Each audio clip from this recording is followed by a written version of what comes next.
আল্লাহ রে, আমার মার স্বপ্ন, বাবার স্বপ্ন, আমার পিচ্ছি বাবুর স্বপ্ন সব শেষ। আমি সারা রাত কাঁদছি। শুধু তুই কাঁদলে তো হবে না, তোর বউরও তো কাঁদতে হবে। এরও কেউ নাই আল্লাহ আমার পেয়ারটা ফিরে আনলে দেওয়ার মতো। পাগল অবশ্যই আছে, আজকাল মানুষ বউ দিয়ে কত কিছুই না করে, তুই তোর বউরও দিয়ে তোর পেয়ারটা ফিরাই নিয়ে আয়। ঈশ্বরের আল্লাহ আঙ্গার যে পেয়ারটা নিচে আল্লাহ যেন তার ক্ষতিটা করে। আর যদি কেউ তাও আঙ্গার পেয়ারটা যদি হিরে আইনে দেওয়ার মতো কেউ তাও একটু ইনবক্সে নক করবো, আঙ্গার আইনি না পেয়ারটা নিচে গা ভাই, একটু কেউ জানাই বা। শেষমেশ তুই নিজে না পেরে তোর বউয়ের চোখের পানি দিয়ে মানুষের ইমোশন নিয়ে খেলা করা শুরু করলি। মানে এটা হচ্ছে ওর Facebook page Sohel funny video .11, কিন্তু এটা ফানি ভিডিওর পেজ হলেও এখানে ও শুধু ডলারলি ভিডিও আপলোড করে। এইটা কি কোনো কথা? এটাই মূল কথা, ও ওর পেজে শুরু থেকে অসামাজিক ভিডিও আপলোড করে আসছে, আর এগুলো দেখার জন্য কিছু আজুদা পাবলিক তাকে ফলো দিয়ে রেখেছে। এই অসামাজিক ভিডিও আপলোড দেওয়ার কারণে এখন তার পেজে পে আউট চলে গিয়েছে এবং সে এগুলো ঠিক করার জন্য লাইভে এসে মানুষের ইমোশনাল নিয়ে খেলা করছে। প্রমাণ দাও, প্রমাণ দাও। ওই দেখ দেখ, নতুন বউ লইছে, নতুন বউ, সবাই ছায়া ছায়া দেখ। তোর আর তোর বউর সবকিছু উপর থেকে তল পর্যন্ত দেখার জন্যই তো আমার অডিয়েন্সরা অপেক্ষা করতেছে। আসসালামু আলাইকুম, আমরা যে এত সুন্দর সুন্দর ভিডিও বানাই। আরে তাই তো, আমিও এর আগে এত সুন্দর ভিডিও কোথাও দেখিনি। ফালতু কথা একদম কবি না। আচ্ছা তোমরাই কও এই ভিডিওর ভিতরে এরকম কি আছে, দিয়া তুই কও এই ভিডিওর ভিতরে এরকম কি আছে? কিছু খারাপ নেগেটিভ কিছু নেই, আপনারা কে লিগে বাজে কমেন্ট করেন? বাজে কমেন্ট তো করেনি, তুই তোর আসোদা অডিয়েন্সদের দেখাচ্ছিস বুকের উপর দাঁড়িয়ে আছে তোর উঁচু উঁচু দুইটা পাহাড়, আর সেগুলো দেখেই তোর আসোদা অডিয়েন্সরা সেটা করে দিতে চাইছে সাভার। কথা কি ক্লিয়ার না ভেজাল আছে? আসসালামু আলাইকুম কম্পেনিয়ন, ওয়েলকাম টু শামিমন অ্যাকশন। না আপনারাই পাগল না আমরাই পাগল, আল্লাহ গেলে করছে বড় পাগল আমরাই, কারণ ওরা শিক্ষিত বেশি, এই জন্য বাজে কমেন্ট করে। তোরা তোদের সব ভিডিওতে এভাবে দুধ কলা দেখাতে থাকবি আর সেগুলো নিয়ে কিছু বললেই হয়ে যাবে বাজে কমেন্ট। আমি কি কাউকে গালি দিয়েছি?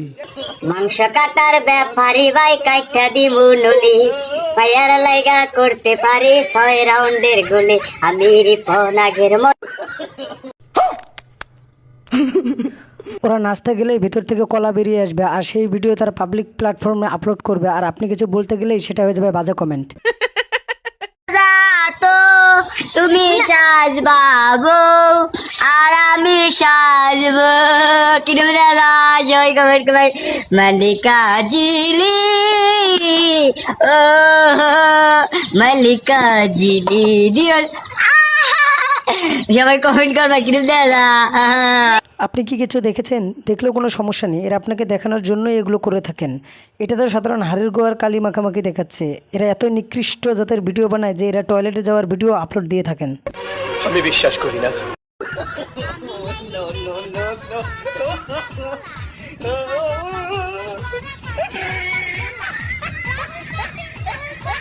ওহো পতিতা, ওহো ছেলে টয়লেটে যেত তাও একটা কথা ছিল, কিন্তু ওর বউ টয়লেটে যাচ্ছে এবং সে জামাই হয়ে নিজে সেই ভিডিও করে আবার সেটাকে আপলোড দিচ্ছে, তাহলে কত নিকৃষ্ট মনের। ও ভাই মারো, মুঝে মারো।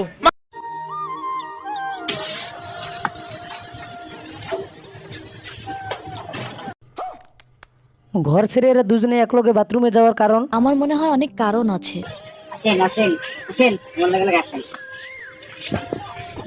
আসসালামু আলাইকুম। তো অল্প কিছু দিনে ভিডিও মানে আমরা এই বাথরুমটাকে ভাইরাল করে দিছি, তো এখন আমাদের বাথরুম ভাইরাল, এখন আমরা ভাইরাল না, বাথরুম ভাইরাল হয়ে গেছে। ফানি ভিডিও 4 লাখ 5 লাখ 24 লাখ মধ্যে ভিউজ আছে বাথরুমের ভিতরে।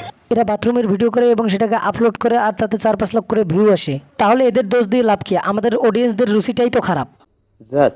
2 দিন ধরে এত ভালোবাসা দিতেছে ফেসবুক ওলা মানুষরা, একবারে ফাড়ে আলতাছে। কি দিয়ে ফাটায় ফেলাইলো? আরো বেশি বেশি করে ভালোবাসা দিও আমাকে। তোর জামাইরে দিয়ে হইতাছে না, এখন অডিয়েন্সের ভালোবাসা চাস? পরে আবার সামলাতে পারবি তো অডিয়েন্সদের বড় বড় বাস? তো সবাই দেখে রাখো দেহার বিয়ার আগে স্কুল ডেজ, তো দেহার বিয়ার আগে যখন স্কুলে যাইতো সবাই দেখে রাখো, তো স্কুল ডেজটা আজকে পুরানো স্মৃতিগুলো মনে পড়েছে, সেই জন্য সেই স্কুল ডেজটা পড়ছে। তো দেহার স্কুল ডেজ পিনটা কেমন লাগতেছে? এই মেয়েকে দেখে মনে হচ্ছিল তুই এই মেয়েকে এগুলো শিখাচ্ছিস, কিন্তু না, এখন মনে হচ্ছে এই মেয়ের আগে থেকে এগুলোর প্রতি রুচি ছিল, আর যেটা দেখে তুই এই মেয়েকে বিয়ে করেছিস যেন একে দিয়ে দুধ কলা খেলা খেলাতে পারিস। কি সাক্ষ্য প্রমাণ আছে তোমার কাছে? কালকে একটা ভিডিও বানাইছিলাম, তো কালকে ভিডিওর মধ্যে প্রায় 7 লক্ষের মতো ভিউজ আইছিল, 7 লক্ষের মতো ভিউজ আইছিল। তো শালার ভিতরে শালারা মানে 100 কমেন্ট নেগেটিভ পাইছে। তো এই ভিডিওর মধ্যে কি এরকম আছে যে সবাই নেগেটিভ কমেন্ট করে? তোদের ভিডিওতে নেগেটিভ কিছুই ছিল না, তুই তোদের ভিডিওতে দুধ কলা শ্যাম্পু পাকানোর ভিডিও আপলোড করেছিলি, আর সেগুলো দেখে তোর বাচ্চা অডিয়েন্সরা দুধ একটু খেতে চেয়েছিল, কারণ বাচ্চাদের তো দুধ একটু বেশি পছন্দ হয়। আর আমার প্রিয় কম্পানিয়ন, সম্পূর্ণ ভিডিওতে আমার সাথে থাকার জন্য অসংখ্য ধন্যবাদ। ভিডিওটি ভালো থাকলে অবশ্যই লাইক করবেন, আর পরবর্তীতে কাকে নিয়ে রোস্ট করবো তা অবশ্যই কমেন্টে জানিয়ে দেবেন। ফেসবুকে হলে অবশ্যই পেজটি ফলো দেবেন, আর ইউটিউবে হলে অবশ্যই সাবস্ক্রাইব করে পাশে থাকবেন। ততক্ষণে দেখা হবে পরবর্তী নতুন কোনো ভিডিও নিয়ে। ভালো থাকবেন, সুস্থ থাকবেন, আল্লাহ হাফেজ।